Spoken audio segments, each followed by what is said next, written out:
Hi, my name is Orla. How you doing? So if you're new here, hi, my name is Orla. I'm a big fan of K-pop fan culture, pop culture, and recently I've been reading books that have inspired BTS songs. This is the last one that I own, so I don't have any more in my possession at the moment, so it might be a while before I do another one of these. But today we're talking about Kafka on the Shore by Haruki Murakami. This is directly referenced in BTS's song Butterfly, which is such an amazing song, such a beautiful song. I do believe that it mainly pertains to Namjoon's verse bridge, his part. It is directly referenced in that part, and I will be going through the lyrics later. And while I was reading the book, I have gone through the lyrics of Kafka on the Shore. No, what? I've gone through the lyrics of Butterfly by BTS before my channel, but I was very new to BTS, so I wasn't really sure what was going on. I didn't really know what the song was really about. I was just kind of reading it and kind of going off of the, I don't know, month that I've been into them, you know? So it had been a while since I had actually sat down and properly read the lyrics to Butterfly by BTS. And so when I was reading the book, I wasn't sure if it was talking about the actual book Kafka on the Shore, or if it was talking about the song Kafka on the Shore that's in the book. It's a fictional song that's in the book. But it definitely does feel like it is in reference to the book, mainly the latter half of the book, and definitely more pertaining to Kafka's perspective. So let's get into how the book is actually formatted. So Kafka on the Shore is fantasy realism, magical realism, if that makes sense. It's two alternating stories. So one chapter is one story, the next chapter is another story, so on and so forth. One of the stories follows a 15-year-old boy called Kafka who runs away from his home to basically escape his father's Oedipus Rex-esque prophecy. Now, I did some Googling because I knew that when I studied Oedipus Rex in college, it was Oedipus Rex, but then when I heard some other people talking about it, it was Oedipus Rex, so I did some Googling. Oedipus Rex seems to be the UK. I'm from Ireland, so we'd go by the UK pronunciation, and then Oedipus Rex seems to be the American pronunciation. It is a Greek tragedy from 400 BC, so that's probably why the pronunciation is a little bit different depending on where you are. So yeah, 15-year-old Kafka runs away from home to escape his father's Oedipus Rex-esque prophecy, and I do wonder if Kafka actually read Oedipus Rex, because if he knew anything about the story, it's trying to escape the prophecy tends to be what makes the prophecy happen. I feel that's any time I see a movie or I read a book or I watch a show where there's a prophecy and there's one person trying to stop said prophecy, it seems to be them trying to avoid the prophecy, which is what makes the prophecy actually happen in the first place. Do you know? I have you propped up against my blinds, so if you're the camera's swaying back and forth, that's what it is, because the window's open. The second story follows Nikata, who is an older gentleman who at a young age was in a kind of accident that left him unable to read or write. And I don't know how it's best to say this. Kind of took away some of his more traditional intelligence. But he can talk to cats, which is a great bonus. So, as a young boy, he was very intelligent, he could read and write, and then after the accident, he just kind of forgets everything. He forgets how to read, he forgets how to write, and he just kind of forgets all the knowledge that he had accumulated at that young age. But he can talk to cats. It seems great. And I know that, if you're like me, I love cats, and you're going to think ooh, he can talk to cats. This is going to be such a fun story with some fun little cats. No, there's a very, very disturbing scene with cats. So, be careful.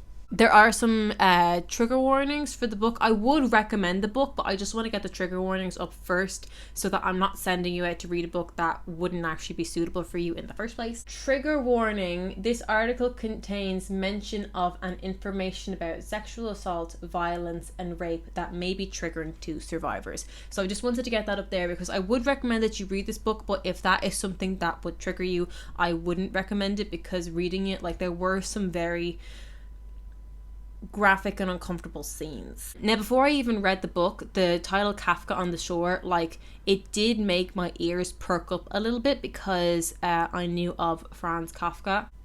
Franz Kafka was born in Prague in 1883. He didn't have great luck with his writing while he was alive. It's kind of after his death that his writing has become very, very famous. But Franz Kafka's writing is actually so famous today that it has coined its own term, which is Kafkaesque, which is any book that kind of follows the same kind of concepts as Franz Kafka. So surreal, nightmarish, senseless, helplessness, disorientation, often lack a clear course of action to escape a labyrinth. Do you know? It's like no rules. And that's definitely very, very true for Kafka on the Shore. It's like there's no rules. You can't really like, just don't question it. Go with it. Like say Nakata being able to talk to cats. Like that's never really like actually explained. No, a lot of it's like not explained. You just go with it. You don't question things. You just go with the flow. And there's this part with a magic flute and it's kind of like, well, we're not going to question this. We're not going to question the magic rock and the magic stone. So Franz Kafka, his most famous works were The Trial and Metamorphosis. The Trial is a story about a man who wakes up one day and he's arrested and put on trial. And he doesn't know what the crime was. There's never any explanation of what he's being convicted of. No questions. It's just a big long trial and that's kind of it. And then Metamorphosis is a book about a guy who wakes up one day as a bug, as a giant bug. Like he's a human-sized bug. And he's most concerned about getting to work. And Metamorphosis is about him trying to find his way through life as a giant bug. Never questioning why he's a giant bug. But he becomes a bug and he just goes on with his life. And the book is about him figuring out how to live as a bug. And I don't want to get into this too much because I know some people don't. Anyway, Metamorphosis, I know the concept of metamorphosis, like it isn't something that's unique to Franz Kafka, but it does make me think of TXT's Crown because, you know, they grow the little horns on their head. It's never really like explained, no questioning it, but they grow horns in their head and they're quite okay with it. So I don't know, Metamorphosis just makes me think of TXT's Crown. Like it's really interesting about the book is that like the stories are like so like unique by themselves and they feel like they have nothing to do with each other. It feels like these are like two very random stories that do not have anything to do with each other. But they are connected. I will say that. I don't think that's a spoiler. I feel like you're supposed to feel like they're connected, but it's like they're very, very like well-formed stories by themselves that it's kind of amazing that they both exist in the one book. Really, in both the stories, anything can happen. Predict the unpredictable. Expect the unexpected, that kind of thing. It's quite amazing. And now I'm going to quickly go through the lyrics of Butterfly by BTS. Now, I'm not going to do like an analysis of the whole thing. I'm mainly going to be focusing on Namjoon's verse, bridge, whatever you want to call it. What? Don't go underneath the bed, Minnie. Why'd you go underneath the bed? Minnie, let's read a little bit about BTS. Why isn't it going in there? BTS is no stranger to mining emotional depth in their lyrics, and Butterfly is a key representation of the lyrical complexity that sets them apart as a K-pop act. Minnie, isn't that amazing?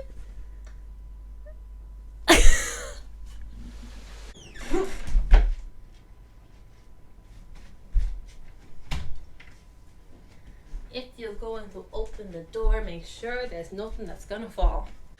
The non-single was promoted on Korean music shows alongside Run after they released The Most Beautiful Moment in Life Part 2 in November 2015. The B-side peaked at number 4 on the World Digital Songs charts in 2015. The lyrics, co-written by Suga, RM and J-Hope, express the fear of losing someone through the simile of a butterfly. The butterfly could be interpreted as representing the ephemerality of time that risks being lost at a moment's notice. There is a type of moth that I think that BTS would really enjoy, like, because, you know, they've written that song Whalian 52, which is about the 52 hertz whale. I just think it's like a very interesting song. Ooh, I can make a video about that. Anyway, there is this moth that I think that BTS would enjoy if they haven't already heard about it. But it's this moth that after it comes out of its cocoon, and it's a beautiful moth, gorgeous wings, like not like the brown things that you're like, I think all moths are pretty. But anyway, it's a gorgeous moth. Beautiful, beautiful wings. But after it hatches out of the cocoon, it doesn't have a mouth. So it can't eat. It's surviving off of the food that it ate as a caterpillar. Are moths caterpillars? Oh! Plus, all moths and butterflies go through complete metamorphosis. From egg to larva, caterpillar, to pupa, or cocoon, to adult. Metamorphosis! Woo!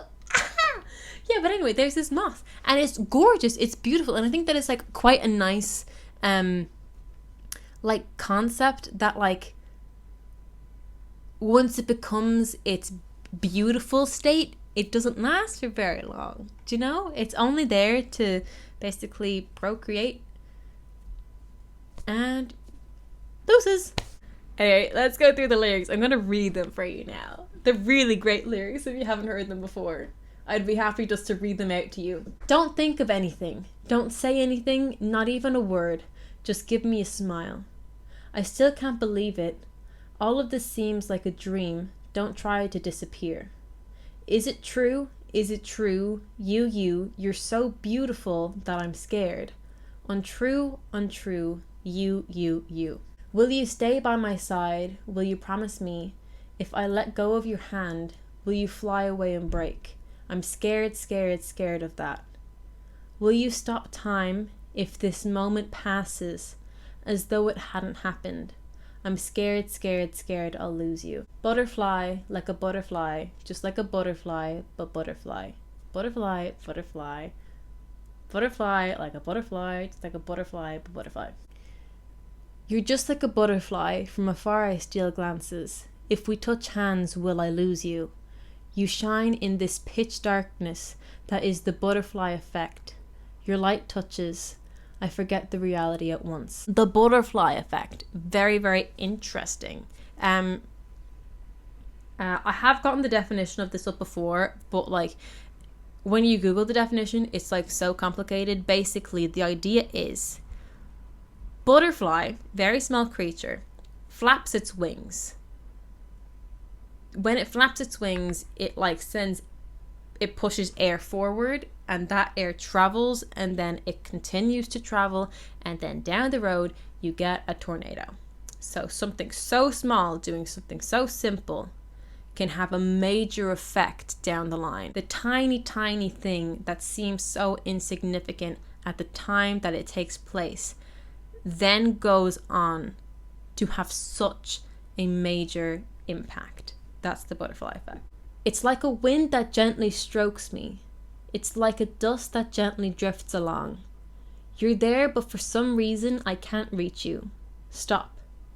You, who's like a dream, is a butterfly high to me. Untrue, untrue, you. And then it goes into the chorus again. I know this is RM's bridge, which has the most to do with Kafka on the Shore to me. The small pieces guttered down darkly. From my heart, a barren noise. I don't know if this is reality or a dream. My Kafka on the shore. Don't go to those woods over there. My heart is still shattering on you. I just want to vaporize like this. My love that is forever, it's all free for you, baby. This is such, like, the lyrics on this are just phenomenal. They are incredible. They are beautiful. Who gave them the right? The lyric, I don't know if this is reality or a dream, that to me is very like Kafka-esque, where it's like, it's very, very set in reality, but because everything that's happening is so bizarre and so uncertain, you're like, is this reality? Is this our world? Is this real? And then when it says, my Kafka on the shore, don't go to those woods over there, there are these woods in the book that are next to this little house that Kafka stays in when he's kind of hiding out. And he's told not to go into those woods. He's told not to go too far away from where he's staying, or else he might get lost indefinitely. But of course, what does he do? He goes into the woods. So yeah, basically he was told not to go in there, that there were these two soldiers trying to send a double message. Kafka's basically told not to go into these woods, that there were these two soldiers many years before he was there. And the soldiers went into the woods and just disappeared. Never found them, never found any of their belongings, just never found anything to do with them. They just disappeared. No bodies, nothing. My heart is still shattering on you. Kafka has this great infatuation with one of the characters, and Kafka puts a lot of himself into this person. And I think as well, Kafka is very uncertain of his future because he's been so focused on this prophecy for so long. He doesn't know who he is, what he's going to do, and I feel like he puts a lot of his energy into this person that he has this great infatuation with, because it feels so much more secure than the uncertainty of his future. And I feel like that's very similar to what's going on here. It's like fear of losing somebody because you fear a future without them. You fear the uncertainty of the future when you don't have them by your side, when they're not your consistency.